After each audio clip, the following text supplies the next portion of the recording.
Hi there, great to see you once again. Welcome to Leading Edge. I'm your host, Jeff Smith. It's called gray divorce. It's what happens when couples split up at age 50 or beyond. And it's becoming more common than ever. In fact, the divorce rate for people over the age of 50 has doubled since the 1990s. And in 2010, that number tripled for those who are over the age of 65. So what's behind this trend and how does it impact families?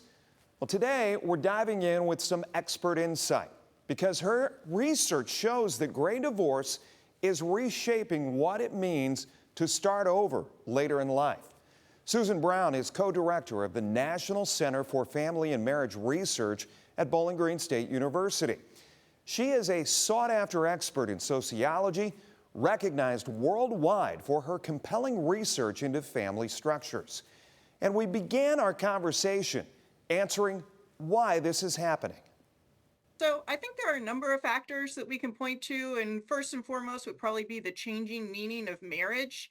Um, I think that the idea that marriage is a lifelong institution is something that people may aspire to, but ultimately, because we view marriage as a vehicle for deriving personal satisfaction and self-fulfillment, if the marriage isn't working for us, we see divorce as an acceptable solution. And this holds true across the generations these days. It's not just young people who hold marriage to this high bar. More often now we're seeing that regardless of age.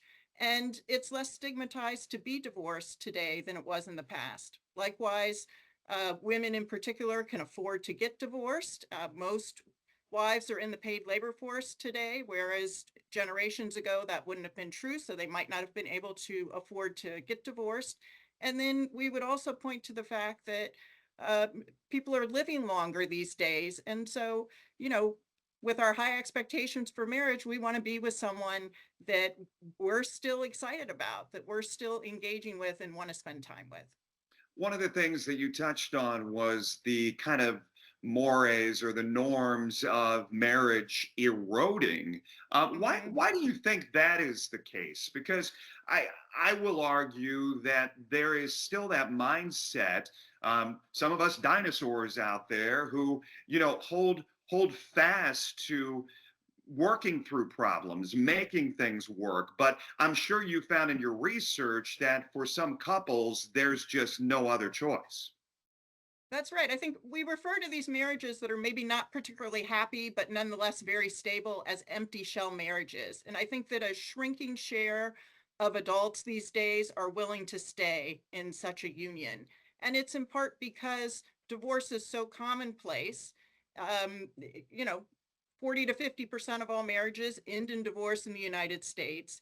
And there are viable alternatives to being divorced. Likewise, for today's older adults, many of them who are getting a gray divorce are actually in remarriages. And that's part of why we're seeing this gray divorce phenomenon, because people who have experienced divorce once are much more likely to do it again. So the share of older people that are in these long-term first marriages where they may be ultimately empty shell marriages that aren't too happy has shrunk over time. And our baby boomers are the generation that came of age in the 1970s and the 1980s when marriage was universal, but divorce was skyrocketing. So many of them got divorced, they remarried, and those remarriages are comparatively fragile. And so about half of the gray divorces that we are occurring are to people who are in remarriages.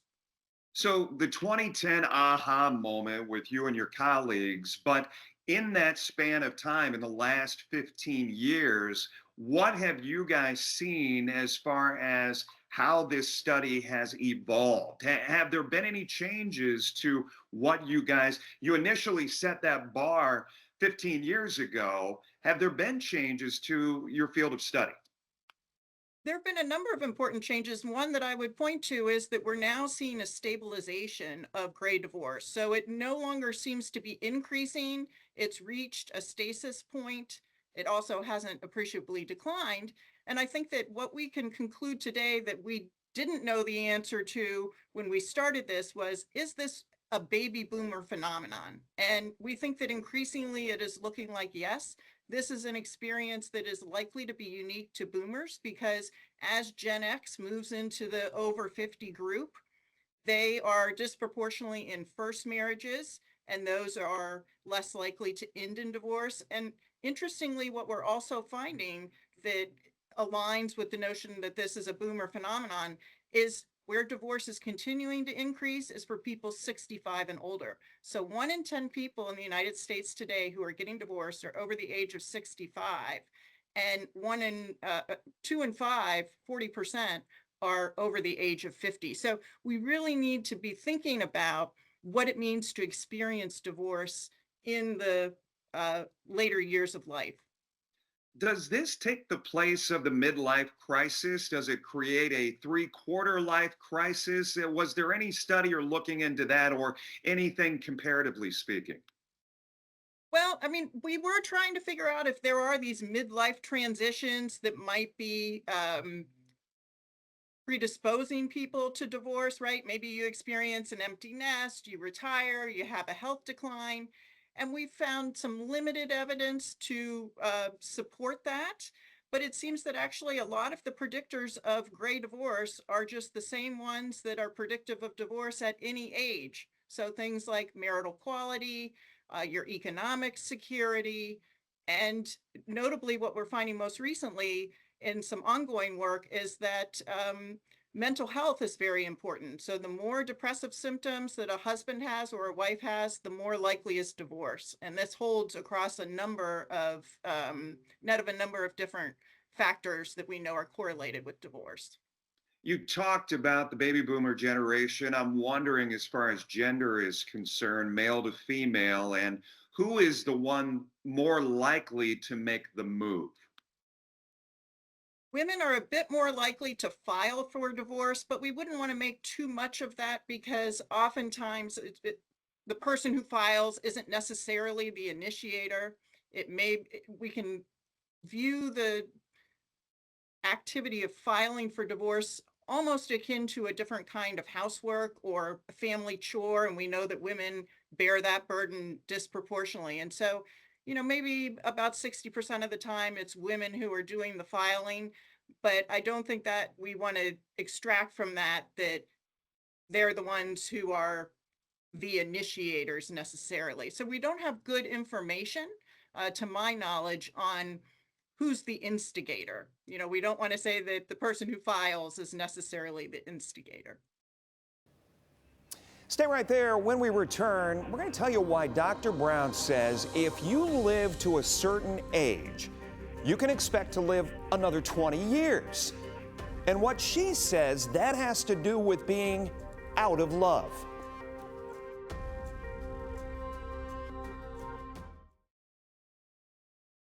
Welcome back. Great to have you with us once again here on Leading Edge for this week. I'm your host, Jeff Smith. We are talking gray divorce, this phenomenon. And we're talking with BGSU Dr. Susan Brown about this. She is one of the experts in the field. And in this next segment of our conversation, we tackle the financial implications of this and why we're seeing this so much more these days. You brought up a couple of things I wanted to dive into a little bit. Females no longer financially dependent on husband; they can afford to get divorced. When did that dynamic, that paradigm change? I think that for the baby boomers, that's again when we really started to see this shift with large numbers of women, wives in the labor force and persisting throughout their adult lives, ensuring that they had the resources to exit an unsatisfying marriage. And is that one of the biggest factors in gray divorce, is being financially stable, being able to say, yes, I'm going to go through with this? Well, I think that it's certainly a factor, but at the same time, it's counterweighted by financial instability being a risk factor for divorce. So couples with fewer resources tend to have less stable marriages and are at greater risk of divorce. But yes, it does mean if a woman is dissatisfied, she doesn't have to worry about how she's going to support herself. She has the resources that mean that she's doesn't have to be economically dependent on her husband. as part of your study, you also brought up life longevity. Talk about that, how that factors in.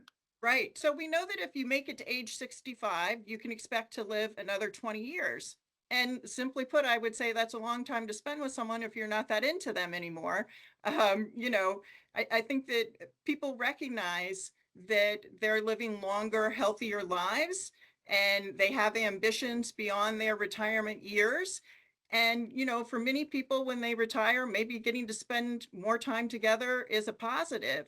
But for others, after having been busy with their respective careers, raising their kids, then being confronted with an empty nest and a lot of time on their hands together, if they don't have that much in common anymore, they just may not be able to make it work. And what we find is that a lot of couples will point to this idea that they just drifted apart, that they no longer felt like, you know, they were as compatible as they were when they got married. And to, you know, to be fair, certainly many of these people got married at very young ages, and few of us would probably say we're the same people that we were 25, 30, 40 years ago. I want to dive into family dynamics a little bit in just a bit, but I wanted to ask you, did you find in your study and your research, even throughout the course of the last 15 years, there was an age that it's just too old to get divorced? Or was there a surprising age that you found, wow, that's the oldest divorce I've ever seen in my life? Or as far as what the age of the husband and wife were? Right. Well, people are getting divorced at all ages. We've got examples of people getting divorced not just in their 70s, but even into their 80s. And we don't really know much about how people navigate post-divorce adjustment in those circumstances. So I'm particularly intrigued by this group that's divorcing after age 65. You know, what does it mean to experience divorce late in life like this? And how does that shape one's aging? Because in the United States, we rely primarily on families, and spouses traditionally have been that first line of defense to provide care as older adults become frail and require assistance. But if increasingly older adults are unmarried, because we know the vast majority do not go on to repartner, then it raises the question of who's going to care for them as they age. When you guys got to the end of your research, at least this first subset, did you hope to have a goal of not solving this issue by any stretch? You're just looking into it, but are there tips you can? I- Is the goal to make marriages work? You know what I mean? I don't know if that Mhm. makes sense. Yeah, I mean, I think our goal was to better understand the gray divorce phenomenon. What are the antecedents? Why is it happening? And then on the back end, what are the consequences? So we've spent a lot of time looking at what it means for adjustment in terms of psychological well-being, recovering from divorce, the financial ramifications, and the picture there is not particularly pretty. We find that it's very challenging for older adults to bounce back financially from gray divorce, and we're following people for up to a decade. And, you know, on the one hand, we might say for something like wealth and assets, which couples have spent their adult lifetimes accumulating, and then they're dividing their nest egg in half, we can understand why that would be challenging to rebuild. But when you think about something like income and your standard of living, even that isn't showing much recovery. And so trying to think about what are the ramifications, not only for the individual well-being of the husband and wife who are splitting up, but also the broader family unit. We find that gray divorce has ripple effects for adult children. We might think that adult children aren't going to be that affected by their parents' divorce because they're grown themselves and they can understand what's happening. But in actuality, for many of these young people, especially those for whom their parents were continuously married, so this is a first marriage, it's very surprising and unsettling because it is disrupting their very notion of who's in the family. So we refer to that as family boundary ambiguity: who's in versus who's in out of the family system. And so that has implications for how older adults and their children engage with one another and what those relationships look like over time. So we're really trying to decipher um, how gray divorce reshapes the aging experience and the family system more broadly, and then to consider what that might mean from a societal standpoint as we see more and more older adults who are outside of what we might think of as traditional families, a marriage that survives until death do us part. Stay right there here on Leading Edge. When we come back, I have a chance to ask Dr. Brown about being a part of an Oprah Winfrey podcast and what gray divorce means for the family dynamic. And once again, we'll dive a little bit further into the impact it can have on adult children. Stay with us.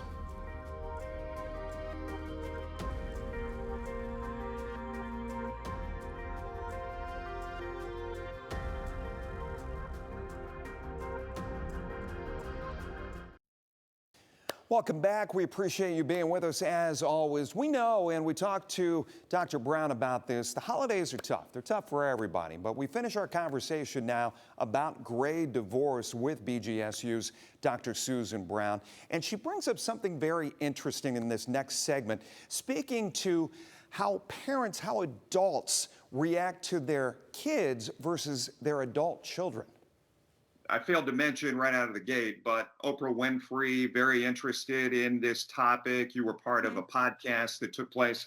And I was struck when I watched the video of that discussion by the adult children who were, I guess, sharing testimonials.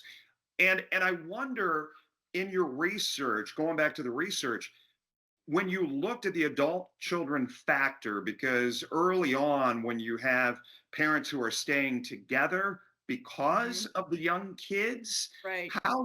what line of questioning? I don't know if you sent out surveys. I don't know how you went about getting the answers to how adult children adapt and adjust to this new norm. Right. So a lot of this information is coming from the parents' perspective and how they appraise the shifts in their relationships with their children. But other people have done studies that have taken the adult child's approach. And I think, that's an important point, that we've got to look at this from both perspectives, and that maybe the lens of the parent is not going to provide the same insights as the lens of the child. Who gets the friends? Well, I think what we're finding is women are the ones that have the larger social networks than men do. And post-divorce, that continues to persist. So to me, that's at least indirect evidence suggesting that perhaps women are better at forming and maintaining social ties outside of the family. We know that men tend to rely more heavily on their wives for various forms of support and have smaller networks of close friends in comparison. Your timeline, right? It's on a certain path as you live your life, and then all of a Right. sudden you create this imbalance. You create this different Okay. direction. Okay, I get what you're saying. Yeah, so when we think about post-divorce adjustment, I mean, divorce is one of the most stressful life events that a person can experience, and we know that it takes time for people to recover. And that's true whether you're the initiator or you're the one who is being left. Both people have a hard time adjusting, and researchers have indicated that, maybe it takes a year or two to recover. But we've found in our research that for older adults, it actually takes a little bit longer. It might take more like 4 years or so to recover. But the important thing is that people do eventually bounce back. But you can imagine that when you're dissolving a marriage that in many cases has existed for decades, it's going to be that much more challenging to disentangle all of those ties and knots that you have. What was the biggest surprise to come from your research? I guess I would tell you two things. I mean, one, we were really stunned that divorce was increasing among older people, just that simple fact, because nobody expected that would be the case. I mean, back in And including 1990, uh-huh, just to set the table, you said in 2010 the number over 65 had tripled, correct? yeah, from 1990 up to 2010 and then even into 2019, yes, it's more than right. It's more than tripled for people over 65, and it's doubled for people over the age of 50. And so, the fact that 40% of people getting divorced these days are over the age of 50, I think is surprising to many people. And it's certainly very different than the picture we saw back in 1990 when less than 10% of people were in that age group.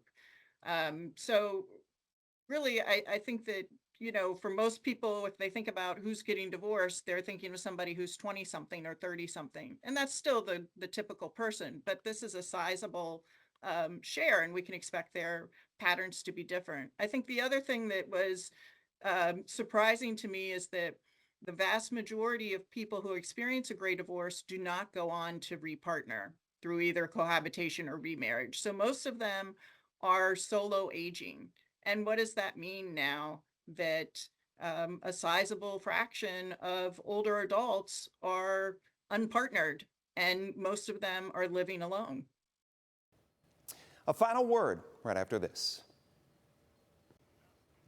Welcome back. We wanted to show you the website if you want to get more information about all the research that Dr. Brown and her colleagues have done over the years. bgsu.edu/NCFMR. That is for National Center for Family and Marriage Research. It is fascinating. After all, it's life. If you want to reach the show with comments, ideas, suggestions, it's easy. Just send us an email. It's Leading Edge, all one word, at WTOL.com. Thank you so much for joining us. I'm Jeff Smith. We hope to see you next time. And until next time, listen, learn, and lead.